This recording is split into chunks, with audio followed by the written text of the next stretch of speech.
My self Anuj Kumar, SS coaching centre में आपका स्वागत है। आज की इस वीडियो में सीबीएसई बोर्ड क्लास 10 का मैथ एक्सरसाइज 8.1 क्या करेंगे, डिस्कस करेंगे। चलिए फिर वीडियो स्टार्ट करते हैं।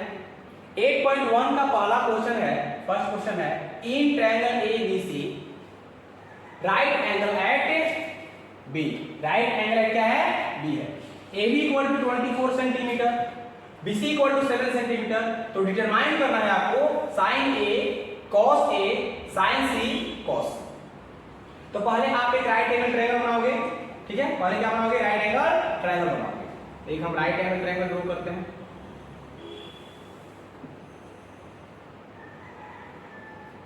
ठीक है, कर दिए।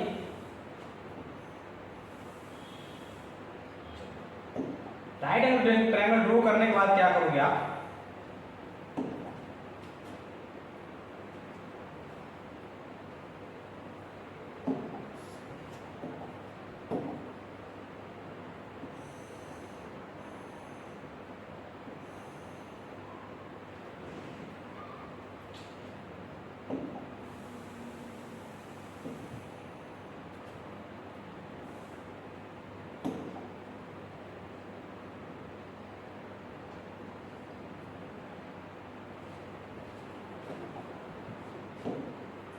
अब यहां बता रहा है कि हम राइट एंगल ट्रायंगल ड्रॉ करते हैं। ये क्या है,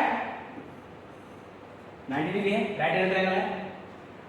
कह रहा है कि ABC राइट एंगल ट्रायंगल है। कह रहा है कि AB, कह रहा है कि in triangle ABC right angle at B, यानी कि B कहां लिखेंगे, जहां पर हमारा 90 डिग्री बना होगा वहीं पर क्या लिखेंगे, B।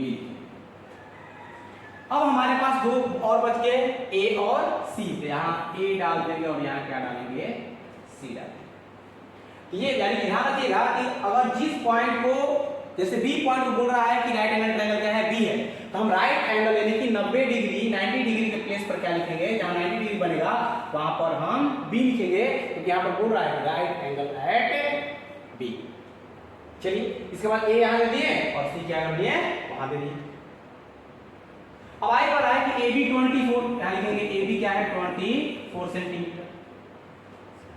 इसके बाद BC क्या है, BC 7 सेंटीमीटर। यहाँ BC क्या लिखेंगे, 7 सेंटीमीटर। अब आपको क्या निकालना है, AC निकालना है ना। तो याद रखिएगा, अगर आपको ट्रिग्नोमेट्री का क्वेश्चन आ जाए तो आप पहले राइट एंगल ट्रायंगल दिया रहेगा तो उसके तीनों साइड के वैल्यूज क्या होने चाहिए, पता होने चाहिए। यानी कि तीनों साइड का वैल्यू आपको पता होना चाहिए।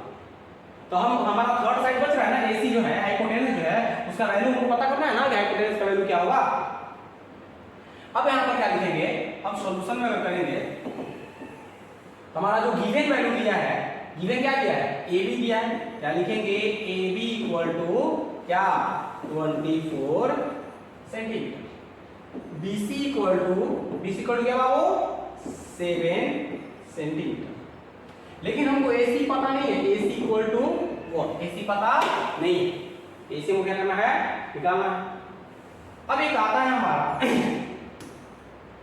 ठीक है, AC निकालना है हमको, पाइथागोरस थ्योरम आता है। क्या आता है बाबू, पाइथागोरस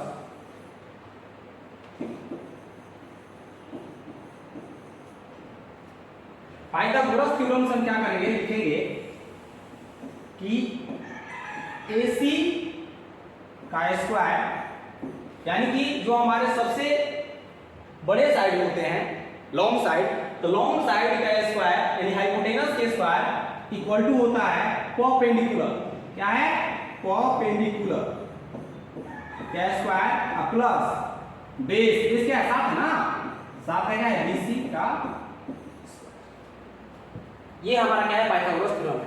जैसे ही हम स्क्वायर उधर लेके जाएंगे, क्या बाबू, जैसे ही हम स्क्वायर को, हमारा क्या है, स्क्वायर है ना AC का, तो जैसे ही स्क्वायर को हम इक्वल के अपोजिट लेके जाते हैं, जैसे ही स्क्वायर को इक्वल के अपोजिट लेके जाते हैं तो क्या बनता है, वो अंडर रूट में कन्वर्ट हो जाता है। तो अंडर रूट में क्या हो गया, कन्वर्ट हो गया। ये स्क्वायर जैसे ही इक्वल का अपोजिट में जाएगा तो ये स्क्वायर क्या बन जाएगा, अंडर रूट में कन्वर्ट हो जाएगा। और इसके अंदर क्या आ जाएगा हमारा, AB का स्क्वायर प्लस क्या है बाबू, BC का स्क्वायर। क्या है, BC का स्क्वायर। अब इसके वैल्यू को पुट करेंगे। AB का वैल्यू कितना है, AB का वैल्यू है हमारा, AB का वैल्यू है 24। प्लस बीसी का वैल्यू क्या है 7,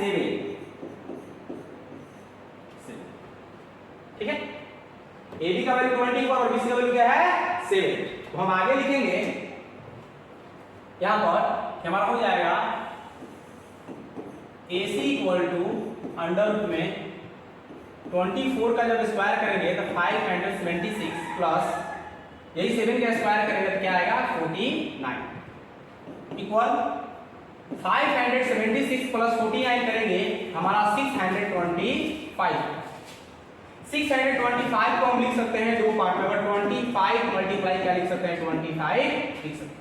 और हम जानते हैं कि तो क्या हो गया यहाँ पर हम जानते हैं 25 इंटू 25, तो 25 क्या करोगे यहाँ पर पेयर पर एक बाहर लो, जैसे हमारा पेयर बना है 25 का, तो 1 क्या आ जाएगा बाहर आ जाएगा, आंसर क्या आ जाएगा 25 सेंटीमीटर। तो सर आपका जो AC है AC कितना आ गया 25 सेंटीमीटर। अब हमको चाहिए क्या, आपको चाहिए फर्स्ट कह रहा है, फर्स्ट नंबर क्वेश्चन क्या है कि sin A इक्वल टू चाहिए, sin A चाहिए और क्या चाहिए cos A चाहिए, यही चाहिए sin A और cos A चाहिए, यही तो चाहिए। इसको निकालेंगे कैसे, पहले sin A निकाल लेते हैं, इसके बाद cos A की बात करेंगे। अब समझिए बात, ठीक है। यहां पर चलते हैं, देखिए यहां पर आपका आ गया, क्या आ गया 25 आ गया। साइन ए की बात क्या है, क्या साइन ए निकालना है। तो आप जानते हैं कि जिस एंगल के बारे में जी आपके पिछले लेक्चर में, पिछले वीडियो में आपको बताया हुआ है कि जिस एंगल के बारे में बात किया जाता है उस एंगल के जो अपोजिट साइड होते हैं, तो ए एंगल का अपोजिट साइड क्या होगा BCN होगा, तो ये क्या हो जाएगा परपेंडिकुलर, ये क्या हो जाएगा बाबू परपेंडिकुलर। हाइपोटेनस में कोई चेंजिंग नहीं होती है, हाइपोटेनस क्या होगा नो चेंज, हाइपोटेनस क्या होगा नो चेंज, हाइपोटेनस में कोई भी चेंजिंग नहीं होती। तो जब हमारा परपेंडिकुलर हो गया क्या चीज ये जस्ट इसके अपोजिट साइड, अब हमारा 24 क्या हो जाएगा, ये हमारा हो जाएगा। तो साइन ए का रहा है ना, तो साइन का फॉर्मूला क्या होता है, साइन का जो क्यूबिक रेशियो होता है वो क्या होता है परपेंडिकुलर बाय हाइपोटेनस, क्या होता है परपेंडिकुलर बाय हाइपोटेनस। परपेंडिकुलर कितना है, परपेंडिकुलर जो है आपका परपेंडिकुलर कितना है बाबू BC और हाइपोटेनस कितना है AC, तो यहां पर लिख सकते हैं हम BC बाय BC का वैल्यू कितना है, BC का वैल्यू कितना है बाबू BC का वैल्यू है 7 और AC का वैल्यू 25। यहाँ पर हम BC लिखेंगे 7 और AC कितना लिखेंगे, ये आपका साइन A का वैल्यू। अगला पूछ रहा है, आप बताइए कि cos A का वैल्यू, cos A का वैल्यू क्या होता है बेस बाय हाइपोटेनस, ठीक है बेस बाय हाइपोटेनस। अभी एंगल A के बारे में बात की जा रहा है, तो देखिए बेस क्या है आपका, बेस आपका 24 है ना, बेस क्या है 24, यहाँ पर क्या हो जाएगा बेस और हाइपोटेनस क्या है 25, तो बेस हमारा क्या हो जाएगा बाबू 24 और हाइपोटेनस क्या हो जाएगा क्या बाबू 24। तो cos A का जो वैल्यू होगा क्या होगा, ये पहला का, ठीक है पहला का पहला है। अब इसी का एक सेकंड भी है, आगे चलते हैं। अब सेकंड में क्या कह रहा है, सेकंड में कह रहा है आपका, सेकंड में बोला है कि आपको क्या चाहिए, यहां पर आपको चाहिए sin C और cos C का वैल्यू चाहिए, sin C और cos C का वैल्यू चाहिए। तो sin C अब वही फॉर्मूला ले ध्यान देना, sin C और cos C का वैल्यू चाहिए, यहां पर लिखेंगे क्या लिखेंगे बाबू sin C, sin C equal to, अब sin C है ना जी, तो sin का क्या होता है परपेंडिकुलर बाय हाइपोटेनस। अब ध्यान दीजिए यहां पर कैसे चेंज होगा। अब क्या होगा कि आपका यहां देखेंगे कि अगर हम एंगल A के रिस्पेक्ट में बात किए थे तो हमारा परपेंडिकुलर क्या होता था 7 बनता है, लेकिन अब किस एंगल के बारे में की बात की जा रहा है C के, तो एंगल अगर C के रिस्पेक्ट में बात करेंगे तब परपेंडिकुलर क्या बनेगा हमारा, क्या बनेगा बाबू 24। अब क्या होगा परपेंडिकुलर, ये परपेंडिकुलर हो गया 24, ये क्या होगा बाबू, ये आपका परपेंडिकुलर है, क्या बाबू परपेंडिकुलर 24।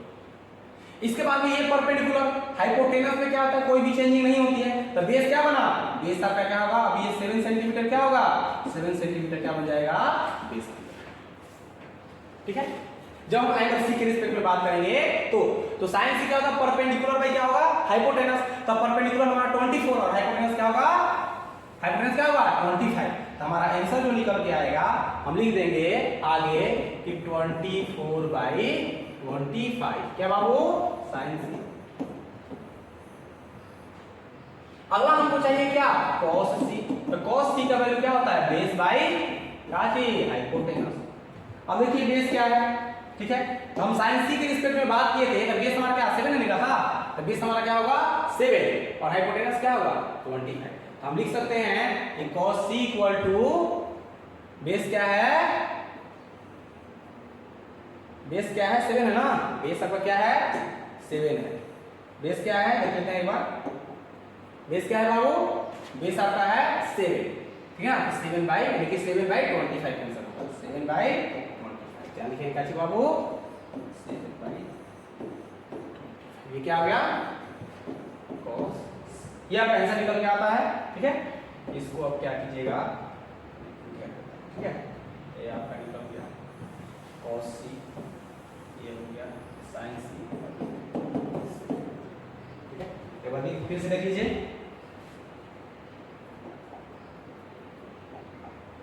ये आपका है, ठीक है, सब आ गया। चलिए नोट आउट कर लीजिए, करिए अगला क्वेश्चन लिखेंगे आप, ठीक है।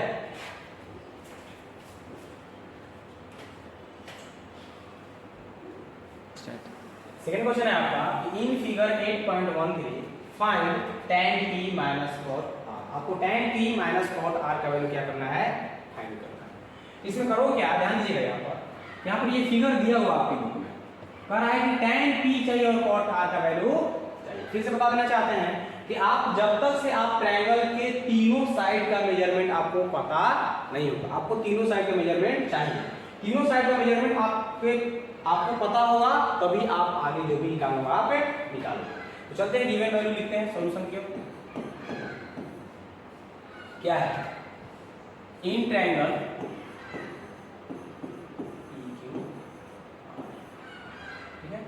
तो हमारा जो है PQ कितना दिया है बाबू? PQ दिया है 12। इसके बाद में PR कितना दिया है? PR दिया है 13 सेंटीमीटर। आपको QR निकालना है। QR इक्वल टू, आप जानते हैं कि by Pythagoras by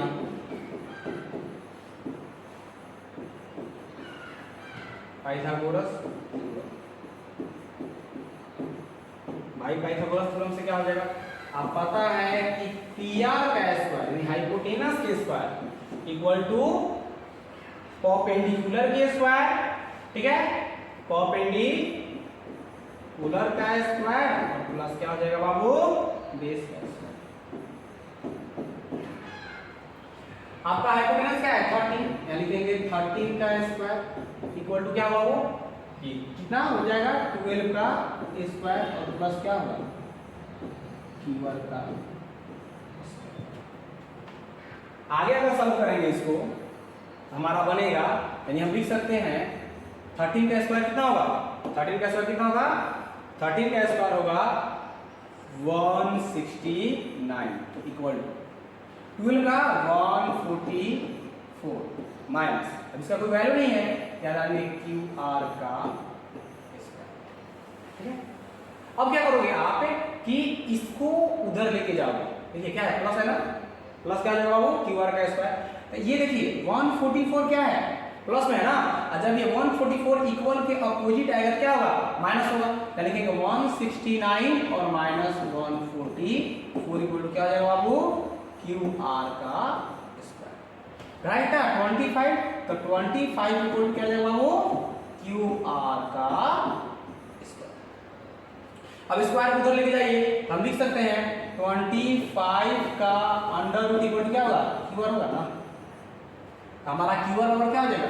QR equal to 5, क्योंकि 25 का अंडर रूट क्या होता है? 5। ये 5 क्या होगा? 5 सेंटीमीटर। आपको तीनों मेजरमेंट का वैल्यू क्या हो गया? ज्ञात हो गया, यानी तीनों मेजरमेंट का वैल्यू आपको पता चल गया। अब जो हमको क्वेश्चन क्या पूछा जा रहा है कि tan P और cot R का वैल्यू निकालिए। क्या निकालना है बाबू? tan P और cot R का वैल्यू निकालिए।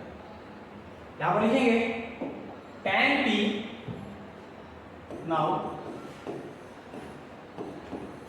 tan p माइनस, तो क्या निकाला बाबू, tan p और cot r का वैल्यू पता करना है। तो करोगे क्या आप, ध्यान दीजिएगा। tan p का जो फॉर्मूला होता है वो हमारा होता है, tan p का ट्रिग्नोमेट्रिक रेशियो जो होता है वो होता है perpendicular by base. cot r नहीं, cot r का वैल्यू होता है बेस बाई परपेंडिकुलर, शॉर्ट में, ठीक है। अब ध्यान दीजिएगा, tan p यहां पर समझने वाली बात है। अगर हम p के रिस्पेक्ट में बात, किस एंगल के बारे में बात किया जा रहा है, p, कौन सा एंगल है, एंगल आपका है p, ध्यान दीजिएगा, एंगल क्या है, p है। अगर हम एंगल p के बारे में बात करेंगे तो हमारा परपेंडिकुलर यानी कि जिस एंगल के बारे में बात किया जाएगा उस एंगल के अपोजिट साइड क्या होगा बाबू, परपेंडिकुलर हो जाएगा। तो फाइव हमारा क्या होगा, परपेंडिकुलर हो गया। हाइपोटेनस में कोई भी चेंजिंग नहीं होती है, हाइपोटेनस नो चेंज, चाहे वो एंगल बदले कुछ भी हो, हाइपोटेनस में कोई चेंज नहीं होता है। अब क्या बात बचा हमारा, हाइपोटेनस तो चेंज नहीं होगा, तो परपेंडिकुलर ही होगा, तो बेस हमारा क्या होगा।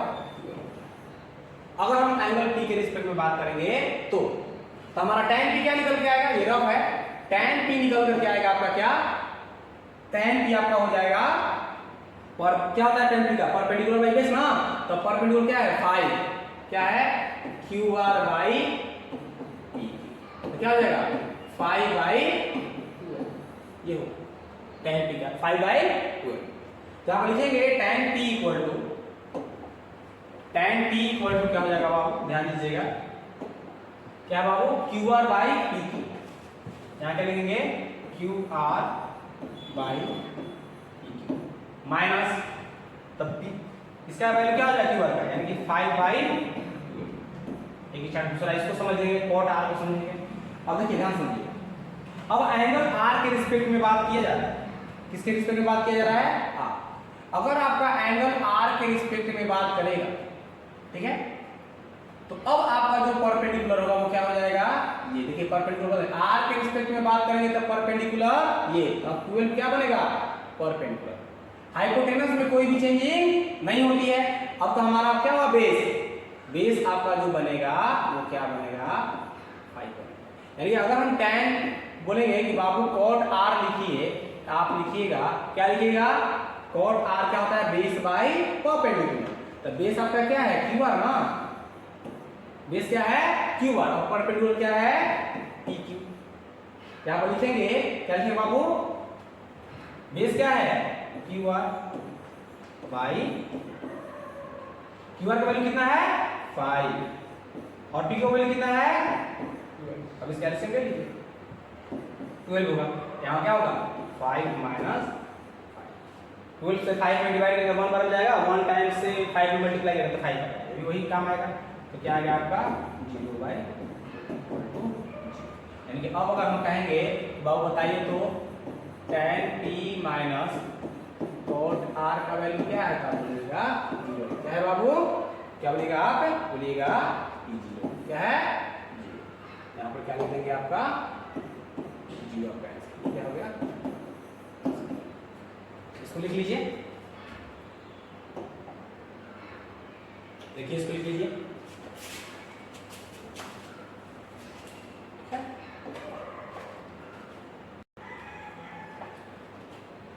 अब यहाँ क्या है, नेक्स्ट क्वेश्चन है आपका, if sin a equal to 3/4 calculate cos a and tan a, ये आपका वैल्यू है।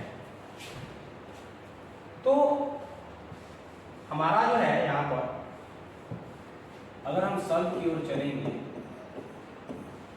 सल्व की ओर चलते हैं तो क्या होगा, यहाँ पर हम लिखेंगे यहाँ पर कि sin a इक्वल टू क्या होगा 3/4, sin a इक्वल टू 3/4। फिर आप इक्वल टू दे सकते हो, यानी कि होता है फॉर्मूला हमारा परपेंडिकुलर बाई हाइपोटेनस। अब क्या मान लो, आप परपेंडिकुलर के सामने 3 है, ऐसे आप मान लेते हो b इक्वल टू 3। हाइपोटेनस के सामने क्या है, हाइपोटेनस के सामने 4 है, आप h इक्वल टू क्या मानते हो, 4 मानते हो। h इक्वल टू क्या मानते हैं, 4 मानते हैं, मानते हैं ये h इक्वल टू जबकि ऐसे मानना क्या है, गलत है, ऐसा आप नहीं मान सकते। एक एग्जाम्पल से आपको समझाने की कोशिश कर रहे हैं। जैसे मान के चलिए कि आपको बोलेंगे कि बाबू द रेशियो ऑफ या the ratio between Ram and Shyam is, हमने बोला कि the ratio between Ram and Shyam is 3:4। ये एज का रेशियो,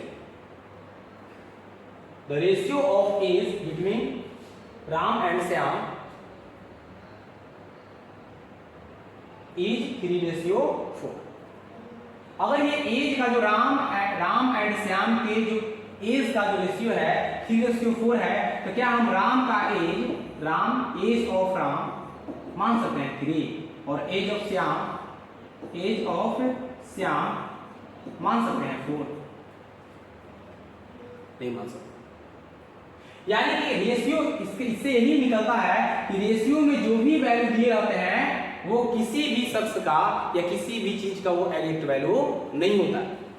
यानी कि अगर एग्जैक्ट वैल्यू रहता है तो हम डायरेक्ट लिखते हैं राम का जो एज है वो 3 इयर्स है और श्याम का जो एज है वो कितना है 4 इयर्स। हम ऐसा नहीं बोलते, हम लिखते हैं कि let age ratio be x, यानी कि राम एंड श्याम के एज का जो रेशियो है वो क्या है, बी एक्स है। यानी कि हम ऐसे लिखते हैं, क्या लिखते हैं, ऐसा न लिख करके हम लिखते हैं कि राम का जो एज है, age of Ram equal to 3x और एज ऑफ श्याम क्या लिखते हैं बाबू, age of Shyam equal to क्या लिखते हैं, श्याम इक्वल टू क्या लिखते हैं 4x। ऐसे लिखते हैं।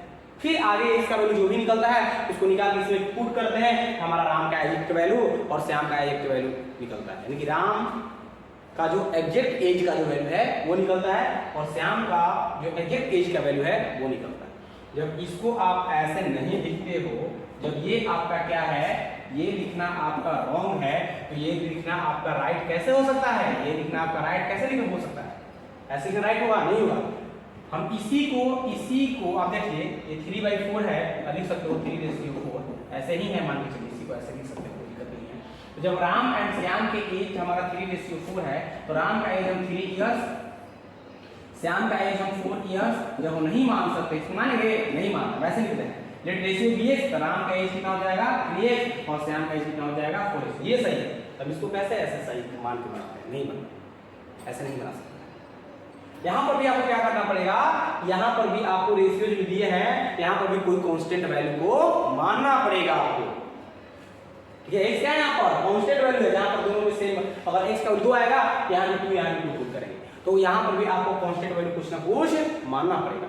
इसके साथ जो कांस्टेंट वैल्यू आएगा, इसके साथ जो कांस्टेंट वैल्यू आएगा उसको आप दे सकते हो, क्या दे सकते हो, उसको आप दे सकते हो, हमने माना, हम यहाँ पर मानेंगे p इक्वल टू 3x और h इक्वल टू 4x। तो हमारा बेस क्या होगा, बेस इक्वल क्या होगा, बेस इक्वल टू क्या है, क्या बाबू, हम क्या निकालना है यहाँ पर हमको बेस निकालना है, तो बेस हमको क्या है पता। अब जानते हैं कि बेस बराबर होता है हाइपोटेनस के स्क्वायर माइनस परपेंडिकुलर के स्क्वायर का अंडर रूट। हाइपोटेनस कितना है हमारा 4x, तो 4x का स्क्वायर और माइनस 3x का स्क्वायर, तो 4 जा 16, x मल्टीप्लाई आएगा x स्क्वायर आएगा, माइनस 3 जा 9 और इसका स्क्वायर करेंगे तो क्या आएगा, x को 2 टाइम्स मल्टीप्लाई करेंगे तो क्या आएगा x स्क्वायर। हमारा 16x स्क्वायर में से अगर 9x स्क्वायर को सब्ट्रैक्ट करेंगे तो क्या आएगा बाबू 7x स्क्वायर आएगा। तो यहाँ पर लिखेंगे 7 और इसमें x मल्टीप्लिकेशन करते हैं ना, तो पेयर पर एक बाहर आता है तो क्या आ गया, एक बाहर आ गया, तो आपका बेस क्या हो गया। अब क्या चाहिए, cos a चाहिए और tan a चाहिए, तो हमारा क्या लिखेंगे, cos a बराबर क्या होता है, आपको बताया थे पंडित बद्री प्रसाद हर हर बोले। तो देखिए बेस क्या है आपको बाबू, बेस आपका क्या है, सॉरी cos का वैल्यू क्या है आपका, बेस हाइपोटेनस है ना, और इसमें बेस क्या निकालना है, बेस आपका क्या है x अंडर रूट 7। यहाँ पर क्या लिखेंगे बाबू, क्या लिखेंगे x अंडर रूट 7 डिवाइड, ठीक है, x अंडर रूट 7 है ना। हम बताए थे आपको कि cos a का मैंने यहाँ पे क्या था, पंडित बद्री प्रसाद हर हर बोले, तो पंडित बद्री प्रसाद में सेकंड नंबर पर cos आया था, तो cos बराबर बेस बाय हाइपोटेनस। हाइपोटेनस का वैल्यू क्या है, देखिए तो हाइपोटेनस का वैल्यू आपका है 4x। x क्या हो जाएगा, खत्म हो जाएगा, क्या आएगा अंडर रूट 7 और y क्या हो जाएगा वो 4 हो जाएगा। ये आपका आंसर निकला। अब क्या चाहिए, अब आपको चाहिए क्या चाहिए, अब आपको चाहिए क्या tan a। तो tan a बराबर क्या होता है, ध्यान दीजिए, tan a बराबर होता है परपेंडिकुलर बाई बेस। ध्यान लिखेंगे tan a equal to perpendicular by base. Perpendicular कितना है, परपेंडिकुलर आपका है 3x। ध्यान दिया यहाँ पर परपेंडिकुलर क्या है बाबू, परपेंडिकुलर 3x और बेस क्या है x अंडर रूट 7। तो बेस क्या लिखेंगे x अंडर रूट 7। x से x खत्म हो गया ना, आपका क्या आ गया tan a बराबर, आपका आ गया tan a बराबर हो गया 3 बाई अंडर रूट 7। ये क्या हो गया बाबू, यही आपका क्या है आंसर। ठीक है, तो आपका ये आंसर निकल के आ गया और ये क्या आ गया। ठीक है, अब आपको कंफर्म समझ में आ गया होगा। आप एक मिनट रुक जाइएगा, देखिए अब क्या ये आपका क्वेश्चन था। ठीक है, कोई डाउट नहीं है। इसके बाद ये आपका आंसर है। ठीक है, ये क्या है जो मेरे वो क्या है आंसर है। चलिए